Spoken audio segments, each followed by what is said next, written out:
Hello friends, आज हम बात करने वाले थनल फिल्म के बारे में, जिसे 12 सितंबर 2025 में सिनेमाघरों में रिलीज किया गया था, जो अब आपको हिंदी डब में देखने को मिलेगी, जिसकी ओटीटी रिलीज डेट कंफर्म हो गई है।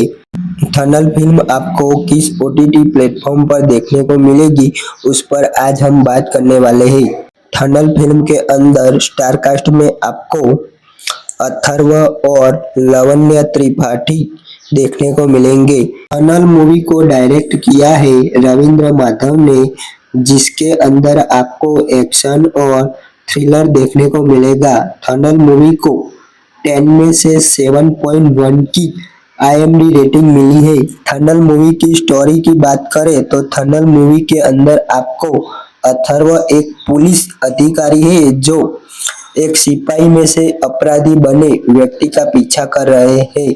थनल मूवी को अगर आप देखना चाहते हो तो ये मूवी आपको अमेज़न प्राइम वीडियो पर 17 अक्टूबर से रिलीज कर दिया गया है, जिसे आप तमिल, तेलुगु और हिंदी में देख सकते हो। वीडियो अगर आपको पसंद आई हो तो हमारी YouTube चैनल को सब्सक्राइब कीजिए।